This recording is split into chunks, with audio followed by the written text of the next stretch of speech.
안녕하세요, 반갑습니다. 김렌더입니다. 자, 오늘은 블렌더 3.0 초보 강좌 11강 렌더링에 대해서 알아봅시다. 먼저 씬의 조명을 추가하는 라이팅에 대해서 배우고 최종적으로 이미지 형태로 렌더링을 하는 과정까지 배워볼 겁니다. 자, 그럼 바로 가시죠. 자, 드디어 마지막 강좌 11강 렌더링입니다. 진짜 오랜만이네요. 최근에 너무 바쁜 일이 많아서 영상 제작을 거의 못했습니다. 원래는 11강에서 라이팅, 12강에서 렌더링 강좌를 따로 진행하려 했으나 분량상 한 강좌로 합쳐도 될 것 같아서 한 번에 진행하게 됐습니다. 먼저 시작하기에 앞서서 한 가지 아셔야 할 내용이 있습니다. 우측 탭의 렌더 프로퍼티스 버튼을 누르면 상단에서 렌더 엔진을 선택할 수 있습니다. 자, 블렌더에는 두 가지 렌더 엔진이 있습니다. 사이클스와 EV입니다. 먼저 사이클스는 기존 블렌더에서 사용하던 렌더링 방식으로 렌더링 속도가 느리지만 결과물의 퀄리티가 뛰어납니다. 반면 EV는 블렌더 2.8부터 추가된 새로운 렌더링 방식으로 거의 실시간에 가까운 렌더링 속도를 보여주지만 빛이나 그림자를 계산하는 방식이 투박하고 사이클스에 비해서 결과물의 퀄리티가 다소 떨어지는 감이 있습니다. 따라서 저희는 EV를 사용해서 씬을 구성하고 사이클스로 전환한 후에 최종 렌더링을 할 겁니다. 먼저 월드 조명을 세팅해 봅시다. 블렌더에는 크게 두 가지 조명원이 있는데 월드와 라이트 두 가지가 있습니다. 월드는 지금 여러분이 보고 계시는 이 장면 전반적으로 적용되는 조명이고, 라이트는 특정 부분에 광원을 만드는 조명입니다. 먼저 우측 프로퍼티스 탭에서 지구 모양 아이콘을 클릭해 볼까요? 여기서는 마치 머테리얼처럼 월드 조명을 설정할 수 있습니다. 이렇게 스트렝스 값을 올려보시면 씬이 밝아지는 것을 확인하실 수 있습니다. 하지만 실제 세계에서는 이렇게 아무것도 없는데 빛을 내진 않습니다. 공기는 발광하지 않으니까요. 정말 아무것도 없는 시골 산에 가보시면 완전 칠흑같이 어둡죠. 그게 기본적인 월드 세팅입니다. 특수한 경우가 아니라면 스트렝스 값은 0으로 주는 것이 자연스럽습니다. 지금은 완벽히 어둡진 않은데 블렌더에서는 기본적으로 라이트 조명이 하나 추가되어 있기 때문입니다. 여기 이거 보이시죠? 이놈이 바로 라이트 조명입니다. 일단은 선택하고 딜리트 키를 눌러서 삭제해주세요.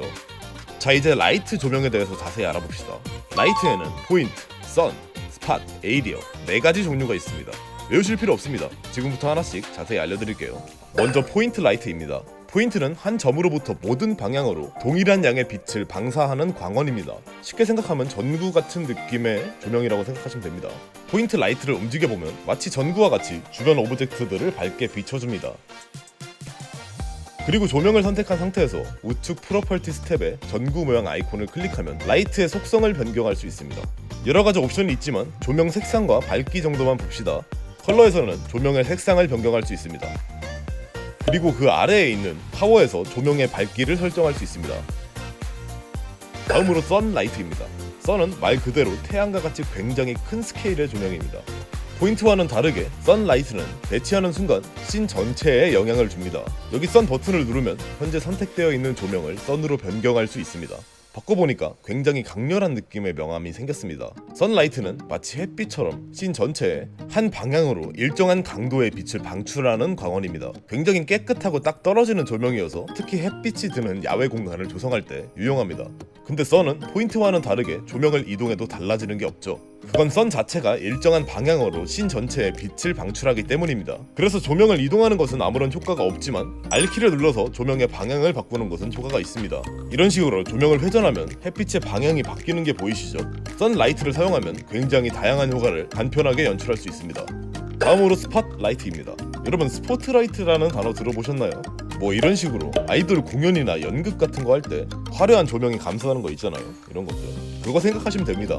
스팟라이트는 원뿔의 꼭지점에서 원뿔 방향으로 빛을 방출합니다. 특정 지점을 강조해서 조명을 세팅할 때 유용합니다.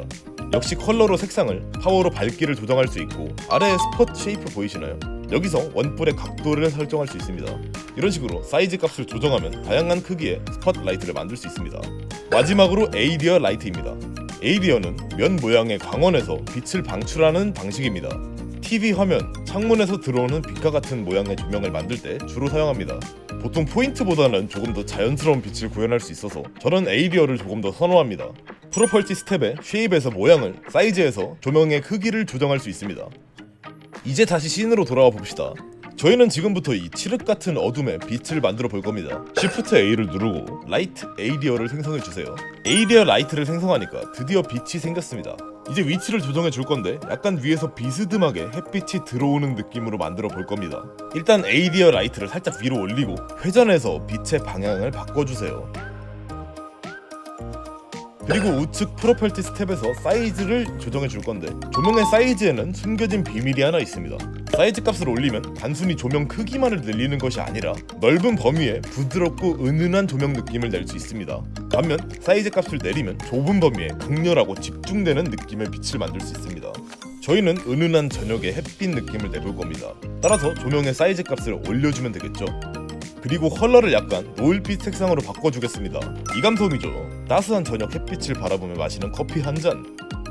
하지만 라이트 하나로는 너무 좀 인공적인 조명 느낌이 나죠. 컵을 기준으로 좌우 명암이 너무 대비되는 느낌이라 더 자연스러운 씬을 위해서는 오른쪽에도 빛을 채워주는 것이 좋습니다. 시프트 D로 에이리어 라이트를 복제하고 방향을 바꿔서 오른쪽에 배치해 보겠습니다. 저는 살짝 오른쪽 위 대각선에서 내려오는 이런 느낌으로 배치를 하겠습니다. 이러니까 오른쪽의 명암도 자연스럽게 채워졌습니다. 이 오른쪽에 있는 조명이 보조 라이트의 역할을 할 건데 지금은 너무 밝으니까 파워를 5로 줄이겠습니다. 그리고 저희가 실제 보는 세상에서는 한 가지 색상의 빛만 존재하진 않습니다. 여러 가지 색의 빛이 모여서 장면을 구성하는데 본 강좌에서는 간단하게 한두 가지만 추가해 보겠습니다. 오른쪽의 보조 라이트에는 파란빛의 조명을 추가해서 밸런스를 맞춰 볼 겁니다. 약간 노을빛과 어우러진 저녁 하늘의 어딘가 차갑고 쓸쓸한 느낌을 구현해 볼 겁니다. 너무 원색의 빛을 사용하시면 안 되고요. 이건 너무 클럽이나 네온 사인 같은 느낌입니다. 정말 살짝만 파란색을 넣어줍시다. 보조 라이트가 없을 때랑 비교해보면 너무 어두웠던 부분을 채워주는 동시에 왼쪽 라이트와 대조되는 색상을 사용했습니다. 조금 더 햇살의 따스한 느낌이 강조되면서 어딘가 차가운 느낌도 적절히 녹아들면서 색감이 풍부해졌죠. 이렇게 빛을 사용하는 것은 어렵지는 않으니까 여러분이 원하시는 대로 연습해보시면 되겠습니다. 자, 이제 기본적인 라이팅은 끝났습니다. 이제 씬에 약간의 볼륨감을 추가해봅시다. 우측 프로퍼티스 탭으로 가셔서 지구 모양을 누르고 월드 탭으로 이동해주세요. 여기서 볼륨 메뉴를 열고 볼륨 스캐터를 선택해서 적용해봅시다. 적용했더니 앞을 보기 힘들 정도로 씬의 안개가 자욱해졌습니다. 지금 너무 과하니까 값을 조금 조정해줄 겁니다. 덴시티 값을 0.02 정도로 내려볼까요? 어느 정도 씬의 안개 같은 게 형성되면서 공간적인 깊이감이 생긴 느낌을 낼 수 있습니다. 이게 별로 차이가 없다고 느끼실 수도 있지만 아예 없는 것과 비교했을 때 볼륨 스캐터를 적용한 씬이 완성도가 훨씬 높아 보입니다. 개인적으로 이 효과를 되게 잘 쓴 작품 중 하나가 오버워치인데 약간 이런 부분에 안개 낀 듯한 느낌 보이시죠? 이런 게 바로 볼륨 스캐터입니다. 이 효과가 공간에 입체감과 분위기를 더해줍니다. 만약 이런 게 없었다면 굉장히 밋밋한 느낌이 들었을 겁니다. 자, 이제 카메라 세팅을 해봅시다. 블렌더에는 기본적으로 카메라가 한 대 배치되어 있습니다. 여기 사각볼 모양 오브젝트 보이시나요? 이 오브젝트가 카메라입니다. 키패드 0번을 누르면 카메라 뷰로 이동할 수 있습니다. 이 카메라가 비추는 영역이 최종 렌더링 영역이 되는 겁니다. 이제 카메라를 배치해 볼까요? 이렇게 G와 R을 이용해서 직접 움직이고 회전하셔도 되지만 구도 잡기가 여간 귀찮은 일이 아닙니다. 그래서 간편한 방법이 하나 있습니다. 그 포트에서 컨트롤 알트 키패드 0번을 눌러봅시다. 그러면 현재 보고 있는 화면에 카메라 구도를 맞춰줍니다. 편하죠? 이렇게 간편하게 원하는 위치에 카메라를 배치하실 수 있습니다. 카메라 배치까지 끝났으니 이제 최종 렌더링 이미지를 뽑아야겠죠. 그 전에 간단한 세팅 몇 가지만 해봅시다. 먼저 강좌 초반에 제가 했던 말 기억나시나요? 실시간 렌더링 엔진인 EV를 사용해서 작업하고 최종 렌더링은 사이클스를 이용해서 진행한다고 했죠. 우측 프로퍼티스 탭에 렌더 프로퍼티스 버튼을 눌러봅시다.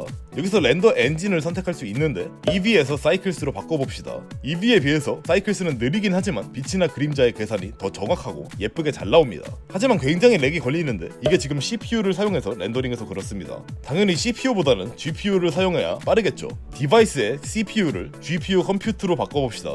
하지만 여기에 GPU 컴퓨트가 보이지 않는 분들도 있을 겁니다. 블렌더 좌측 상단에 Edit Preferences 시스템에 들어가셔서 상단에 Cycles Render Devices에서 CUDA를 선택하시고 아래에 있는 그래픽카드 항목을 체크해 주시면 되겠습니다. 그리고 Save Preferences로 설정 저장 한번 해주세요. 그러면 GPU 컴퓨트 항목이 이제 보이실 겁니다. 이제 GPU로 바꿔주시면 되겠습니다. 그리고 그 아래에 있는 샘플링을 한번 봅시다. 여기서 렌더 아래에 Max Samples라는 항목 보이시나요? 이게 렌더링의 샘플, 즉 퀄리티를 말합니다. 그럼 무조건 높게 하면 좋은 거 아닌가요? 하실 수 있는데 절대 아닙니다. 예전에 Subdivision Surface Modifier 적용 때도 같은 내용을 말씀드렸는데 무조건 높은 값을 주는 것이 좋은 건 아닙니다. 눈으로 확인할 수 없을 정도로 별로 차이도 안 나는데 렌더링 시간만 더럽게 오래 걸립니다. 따라서 1024 정도면 충분합니다. 일단 렌더링 해보고 디테일이 더 필요하다 싶으면 값을 올려도 늦지 않습니다. 이제 렌더링 경로를 지정해 봅시다. 렌더 프로퍼티스 아래에 있는 아웃풋 프로퍼티스 탭으로 이동해 볼까요? 아래쪽에 보시면 아웃풋이라는 항목이 있는데 여기서 폴더 버튼을 누르고 렌더링 경로를 지정해 주시면 되겠습니다. 자, 이제 모든 렌더링 세팅이 끝났습니다. F12 키만 누르면 렌더링을 시작할 수 있습니다. F12를 누르면 창이 하나 뜨는데 여기 상단에 샘플 숫자 보이시죠? 저희는 샘플 개수를 1024로 했으니까 슬래시 왼쪽의 숫자가 1024가 되면 렌더링이 끝나는 겁니다. 그럼 렌더링이 완료될 때까지 기다립시다. A few moments later. 드디어 렌더링이 완료됐습니다. 경로에 들어가 보시면 렌더링 결과물이 있을 겁니다. 혹시 없으시다면 렌더링 창에서 Alt S를 누르고 경로를 지정하여 이미지를 저장하시면 됩니다. 자, 드디어 최종 렌더링 이미지가 완성됐습니다. 그동안 11강이라는 긴 강좌 따라오시느라 정말 수고 많으셨습니다. 블렌더 초보 강좌 어떠셨나요? 3D 그래픽이라는 주제가 사실 쉽고 대중성 있는 주제는 아닙니다. 그래서 되게 처음에 어떻게 해야 할지 막막하셨을 수 있는데 최대한 쉽고 재밌게 설명하려고 노력했지만 뭐 도움이 되셨을지는 잘 모르겠습니다. 여튼 영상이 너무 길어지면 안 되니까 이쯤 하고 다음 영상에서 Q&A 시간을 갖도록 하겠습니다. 뭐 블렌더 하시면서 궁금했던 부분 자유롭게 질문해 주시면 제가 아는 선에서 답변 드리도록 하겠습니다. 뭐 개인적으로 저한테 궁금하셨던 부분에 대해서도 질문하셔도 괜찮습니다. 궁금하신 게 있을지는 모르겠지만 여튼 수고하셨습니다. 여러분의 블렌더 공부를 응원하겠습니다. 그럼 이만.